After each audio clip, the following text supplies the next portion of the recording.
नमस्कार माऊली हो. आपली संस्कृती या सिरीजमधील 14व्या भागाच्या आध्यात्मिक प्रवासात तुमचं मनापासून स्वागत आहे. माऊली हो, अधिक मास म्हणजेच पुरुषोत्तम मास हा महिना भगवान विष्णूंना अत्यंत प्रिय मानला जातो. या महिन्यात केलेली भक्ती, पूजा, नामस्मरण, दान आणि मंदिर सेवा याचं फळ अनेक पटीने वाढतं असं पुराणांमध्ये सांगितलं आहे. पण अनेक लोकांना एक प्रश्न पडतो, या महिन्यात मंदिरात जाऊन नेमकं काय करावं? फक्त दर्शन घेतलं म्हणजे पुरेसं होतं का?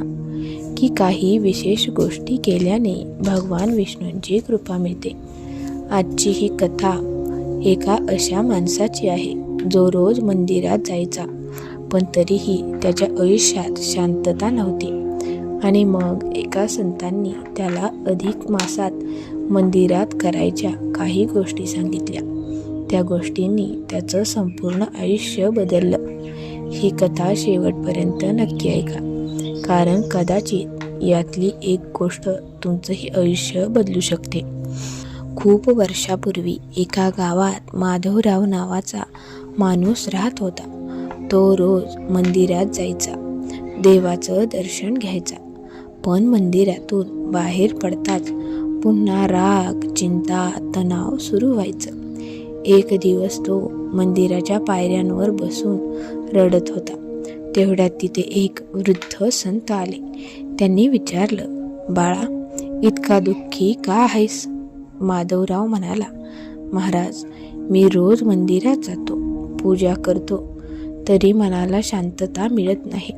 संत हसले आणि म्हणाले, फक्त मंदिरात जाणं पुरेसं नसतं.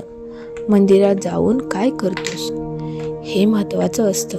माधवराव आश्चर्याने त्यांच्याकडे पाहू लागला. संत म्हणाले, पुरुषोत्तम मास सुरू होत आहे. या महिन्यात मंदिरात काही गोष्टी नक्की कर आणि मग बघ तुझ्या आयुष्यात कसा बदल होतो. दुसऱ्या दिवशी पहाटे माधवराव मंदिरात गेला. मंदिरात शांत वातावरण होतं.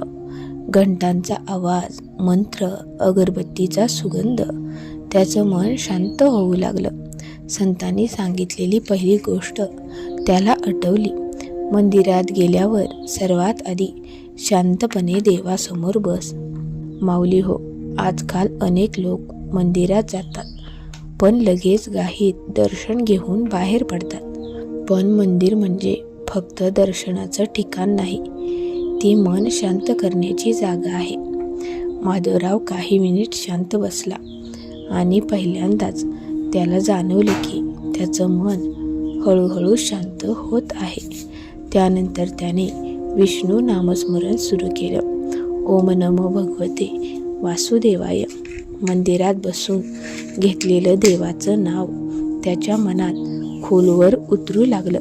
संतांनी सांगितलेली दुसरी गोष्ट होती, या महिन्यात मंदिरात दिवा नक्की लाव, कारण दिवा म्हणजे फक्त प्रकाश नाही, तो अंधार दूर करण्याचं प्रतीक आहे. माधवराव रोज छोटासा तेलाचा दिवा लावू लागला. त्याच्याकडे जास्त पैसा नव्हता, पण भावना खरी होती. एक दिवस मंदिरात एक गरीब वृद्ध माणूस बसला होता. तो खूप भुकेला दिसत होता. संतांचे शब्द माधवरावला आठवले, या महिन्यात मंदिरात आलेल्या गरजूंना मदत कर. माधवरावने स्वतःचं अन्न त्या वृद्धाला दिलं. वृद्धाच्या डोळ्यात पाणी आलं आणि तो म्हणाला, देव तुझं भलं करो.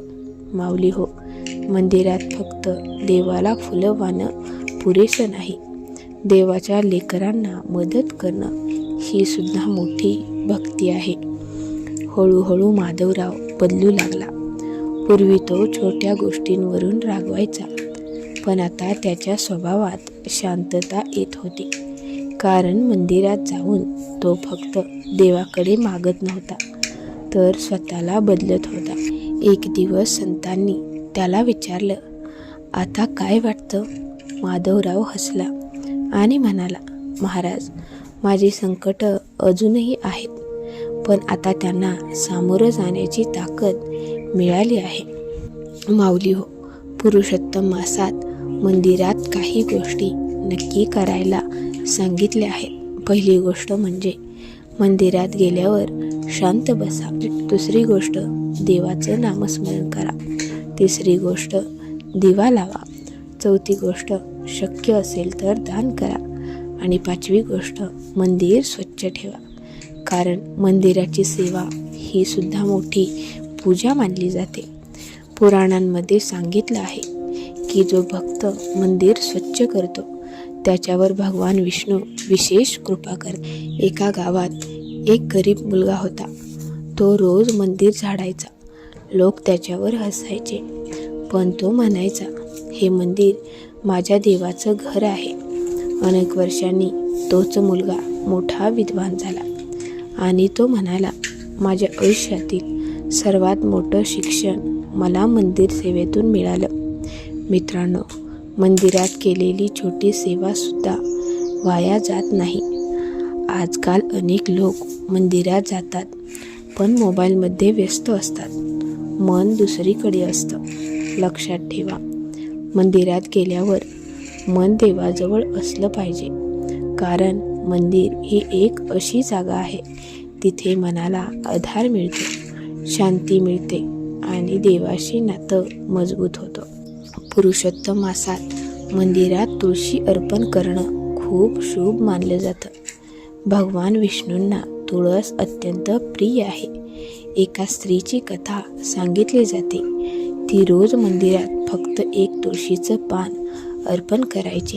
तिच्याकडे मोठी पूजा करण्याइतकं काही नव्हतं, पण तिची भावना खरी होती. पण एक दिवस तिच्याकडे मोठी पूजा करण्याइतकं काही नव्हतं, पण तिची भावना खरी होती आणि एक दिवस तिच्या आयुष्यातील मोठं संकट दूर झालं. ती म्हणाली, देवाने माझ्या तुळशीपेक्षा माझं मन स्वीकारलं. माऊली हो, मंदिरात गेल्यावर कधीही भांडणं करू नका, मोठ्याने बोलू नका, कारण मंदिरात सकारात्मक ऊर्जा असते, शांतता असते. तिथे नम्रतेनं वागणं ही सुद्धा भक्तीच आहे. काही लोक मंदिरात जाऊन फक्त इच्छा मागतात, पण या महिन्यात एक गोष्ट नक्की करा, देवाकडे फक्त मागू नका, त्याचे आभार माना, कारण आपण श्वास घेतोय, आपल्याजवळ कुटुंब आहे, हेही मोठं वरदान आहे. एक दिवस माधवराव मंदिरात बसला होता. त्याच्या डोळ्यात अश्रू होते, पण त्या अश्रूंमध्ये दुःख नव्हतं, समाधान होतं. तो म्हणाला, देवा, माझं आयुष्य बदलल्याबद्दल धन्यवाद. माऊली हो, जेव्हा भक्त मनापासून मंदिरात जातो तेव्हा देव त्याला फक्त आशीर्वाद देत नाही, तर मनशांती देतात आणि मन शांत झालं की आयुष्य बदलायला सुरुवात होते. जर तुम्हीही या पुरुषोत्तम मासात मंदिरात जाणार असाल तर एक संकल्प करा, मंदिरात जाऊन मन शांत ठेवीन, नामस्मरण करेन, शक्य असेल तिथे मदत करेन, कारण या महिन्यात केलेली खरी भक्ती आणि मंदिर सेवा कधीच वाया जात नाही. जर तुम्हाला ही कथा आवडली असेल तर व्हिडिओला लाईक करा, कमेंटमध्ये जय श्री विष्णू नक्की लिहा आणि ओम तत्सत मराठी या चॅनलला सबस्क्राईब करायला विसरू नका. पुन्हा भेटू एका नवीन आध्यात्मिक कथेसोबत. तोपर्यंत जय श्री विष्णू.